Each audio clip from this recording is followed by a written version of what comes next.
Salut, c'est Elliot et dans cette vidéo, je voulais te partager toutes les arnaques qu'il y a sur les signaux de trading ou le copy de trading ou les alertes de trading que tu peux voir sur Instagram, sur Google, sur Facebook, sur Snapchat, etc. Donc je fais cette vidéo vraiment pour t'éviter de tomber dans toutes ces arnaques et pour tout simplement pas que tu perdes ton temps à essayer de suivre des signaux à droite à gauche. Je veux vraiment te montrer pourquoi c'est la pire idée que tu puisses faire de suivre des signaux en étant un trader débutant. Donc la première chose, c'est que les signaux de trading s'adressent à des personnes, ce qu'on appelle retail, totalement débutantes qui n'ont aucune connaissance sur le marché du forex ou de la finance en général. Et le problème avec ça, c'est que beaucoup de personnes pensent que si tu copies quelqu'un qui gagne de l'argent en tradant, tu vas aussi gagner de l'argent. Mais le problème, c'est que pas du tout. Il y a tout le côté risk management qui rentre en jeu, qui est super important. Maintenant, tu vas avoir des signaux de trading qui vont te dire pour un compte à 1000 €, tu utilises un lot de 0,10. Pour un compte de 2000 €, tu utilises un lot de 0,20. Et crois-moi, c'est du grand n'importe quoi. J'ai travaillé en institution financière et tu peux imaginer qu'on ne fait pas des positions aussi arbitraires que 0,2 pour 2000, 0,3 pour 3000. Okay, chaque position est évidemment calculée en fonction du trade et notre risk management est très précis. Notre gestion de risque est excellente. Donc peu importe si les signaux sont bons ou mauvais, en tant que trader débutant, 99,9% des cas, tu vas juste perdre de l'argent même si la personne qui donne les signaux est bon et c'est un trader profitable ou alors un soi-disant trader profitable comme on en voit beaucoup. Tu ne vas juste pas gagner de l'argent en tradant ces signaux. Maintenant, le gros négatif qu'il y a aussi avec les signaux de trading, c'est que, donc, comme je te disais, ça s'adresse à des traders débutants qui ne savent pas quoi regarder et quels chiffres sont importants. Pour te donner un exemple, la majorité des signaux de trading vont te montrer qu'ils ont un taux de réussite qui est à 90%, 95%, 96% de taux de réussite. Mais tu dis ces chiffres-là à n'importe quel trader professionnel et il va juste rigoler. Ok? Pourquoi? Parce que tu regardes qu'un seul côté de la pièce. Dire que tu as un taux de réussite qui est à 90-95%, ça ne montre ou ça ne prouve en aucun cas tes résultats et tes performances. L'autre gros négatif, c'est qu'en étant un trader débutant, tu ne vas pas savoir quoi regarder dans justement ces signaux de trading. Et ce que ces signaux de trading vont te montrer, c'est qu'ils arrivent à générer 3000 pips par mois, 2000 pips par mois, 3500 pips par mois. Mais j'aimerais déjà te mettre en garde, aucun trader professionnel, je dis bien aucune institution financière va calculer ses performances en pips. Pourquoi? Parce que ça ne veut encore une fois absolument rien dire. Je pourrais littéralement te montrer un compte où il y a plus de 2500 pips de profit sur le compte en termes de performance. Ce compte a été grillé, ok? Tout l'argent a été perdu sur ce compte. Et la raison pour laquelle les pips ne représentent en aucun cas les performances, c'est ce que je disais tout à l'heure, c'est-à-dire le risk management. Chaque position va être prise avec une taille de position, donc une taille de lot qui va être différente et calculée en fonction du trade. Donc dans ce cas, la valeur d'un pips va changer en fonction du trade. Alors je vais te montrer exactement pourquoi les pips ne représentent en aucun cas la performance. Donc disons qu'on a deux trades. Un trade sur euro-dollar et un trade sur l'or. D'accord? Donc ça, c'est le nom qu'on donne à l'or. Okay? Donc sur notre trade sur euro-dollar, on va prendre un trade et on va risquer, on va dire 10 pips pour faire simple. Okay? Ça, c'est notre risque. Donc si on va à moins 10 pips, on va vouloir sortir, prendre la perte, c'est fini. Maintenant, notre target, c'est-à-dire le prix qu'on aimerait atteindre, notre potentiel profit, va être 30 pips. Okay? Très bien. Maintenant, sur l'or, on va prendre un trade qui est totalement différent avec une unité de temps qui va être différente et on va aller risquer, on va dire 500 pips sur notre trade sur l'or et puis pour un potentiel gain à 1500 pips. Maintenant, ce que tu vas remarquer, c'est que notre potentiel gain, il est toujours 3 fois plus grand que notre potentiel perte. Ok. Maintenant, ce que je vais faire, c'est que sachant que j'ai un compte, imaginons avec 10 000 € dedans et que j'aimerais risquer seulement 100 € par trade, okay? Donc, ce que je vais faire, c'est calculer ma taille de position afin que ces 10 pips ou ces 500 pips soient égales à 100 €. Donc, dans le cas de l'euro-dollar, peut-être que afin d'avoir un risque qui est à 100 €, donc ces 10 pips égale 100 €, il faudrait que je prenne un trade avec un lot de 1. Okay? Donc, je prends mon trade avec un lot. Maintenant, sur l'or, on est d'accord que si je prends le trade avec un lot, bah, ça va être bien trop grand. Je vais avoir un risque qui va être absolument monstre. Donc, ce que je vais faire, c'est que si les choses vont devoir être différentes et peut-être que ma taille de position va seulement être un lot de 0,2. D'accord? Ça, c'est un calcul qui se fait, etc. Maintenant, donc, si on regarde en pratique, il y a deux choses qui peuvent se passer. Soit une perte, soit un gain.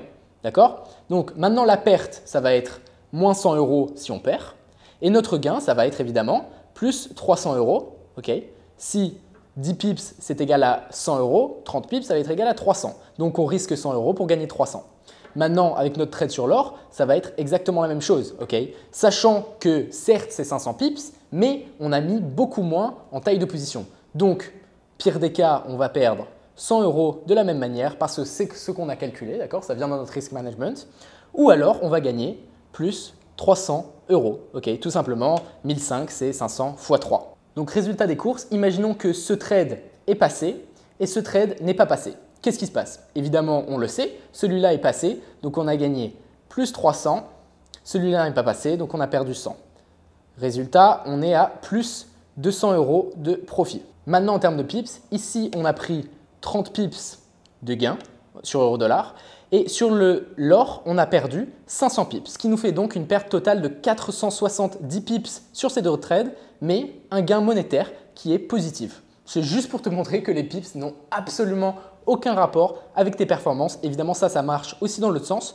Donc voilà, toute personne qui te dit combien de pips il a gagné, ça veut absolument rien dire. Donc dire à quelqu'un que tu as 2000 pips ce mois-ci ne veut rien dire parce que tu pourrais quand même être en négatif même en ayant gagné 2000 pips. Maintenant, le fait que les traders débutants ne savent pas quoi regarder comme chiffre, ils se font aussi attirer par ces soi-disant promesses de 90% de réussite, 95-96% de réussite. Mais crois-moi, tu dis ça à n'importe quel trader professionnel et il va rigoler. Pourquoi? Parce que tu te concentres que sur un seul côté de la pièce et ces 90 ou 95% de réussite ne prouvent ou ne montrent absolument rien de la performance encore une fois. C'est-à-dire que c'est très simple de prendre un trade et dès qu'il bouge un tout petit peu en profit, fermer ses profits et tout simplement encaisser ses 10 ou 20 dollars. Mais sur tous les trades qui sont perdants, les laisser tourner jusqu'à ce que peut-être ils reviennent en profit, auquel cas tu vas les fermer. D'accord?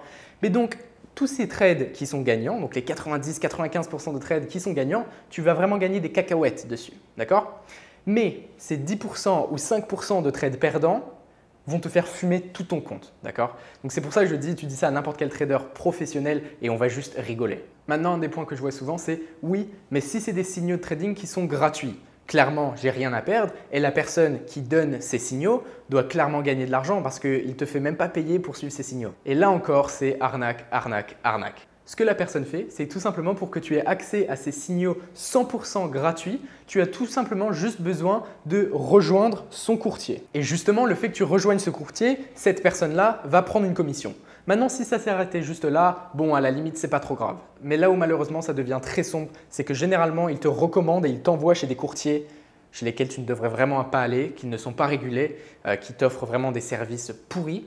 Et le pire dans l'histoire, c'est que généralement, ils vont travailler directement avec le courtier pour augmenter tes spreads, c'est-à-dire pour te donner des prix d'achat et des prix de vente qui sont absolument flingués. Comme ça, les spreads sont plus grands et tout simplement, la personne qui donne ces signaux gratuits, si le spread est augmenté de 4 pips, il encaisse directement ces 4 pips. Donc comme une commission, mais qui est cachée. Donc toi, sur ton relevé, tu ne vas pas le voir en tant que commission, tu ne vas même pas le voir finalement, mais juste derrière, un trader professionnel verrait que tu te fais absolument allumer sur tes prix et que tu n'es pas du tout, quand tu achètes quelque chose, ça ne l'achète pas au bon prix en fait. Maintenant, comment je sais ça? Tout simplement parce que j'ai été contacté par des centaines de courtiers me proposant de faire des partenariats. Donc la première chose, c'est que je n'enverrai personne ou je ne recommanderai aucun produit que je n'utilise pas moi-même ou je n'ai pas vraiment mon argent. Mais deuxièmement, ces courtiers-là, pour vraiment m'encourager à faire la promotion de leurs services, m'offraient généralement la possibilité d'augmenter les spreads de toutes les personnes que je ramenais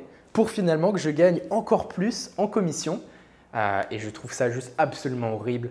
Ça pourrit le monde du trading, ça rend la chose encore plus difficile et c'est juste la chose la plus malhonnête qu'il pourrait y avoir. Donc ouais, fais super attention. Bref, dans ce monde, il doit bien y avoir certains traders professionnels qui sortent de hedge funds, de grandes banques, de fonds d'investissement qui doivent donner des signaux, même payants, qui sont bons. Et le problème avec ça, c'est exactement ce que je disais en début de cette vidéo, c'est-à-dire que tu n'as pas les connaissances, tu n'as pas le risk management qui ne peut pas être proposé avec des signaux. Donc si tu n'as pas les connaissances, même des signaux de quelqu'un qui sort de Goldman Sachs, de ce que tu veux, ne va pas être bénéfique. Et crois-moi d'expérience, les traders professionnels n'offrent tout simplement pas de signaux. C'est la raison pour laquelle moi-même, je n'en offre pas parce que je sais très bien qu'en offrant des signaux, premièrement, je vais attirer le mauvais type de personnes qui ne veulent rien apprendre et qui veulent juste suivre ce que je fais en pensant qu'ils vont avoir le même salaire que le mien. Deuxièmement, je sais pertinemment, pour les raisons que je t'ai illustrées dans cette vidéo, que 95% des personnes qui vont suivre les signaux vont perdre de l'argent. Donc ça ne m'intéresse pas du tout de partager un service alors que je sais pertinemment qu'il ne va pas être bénéfique pour la majorité des personnes.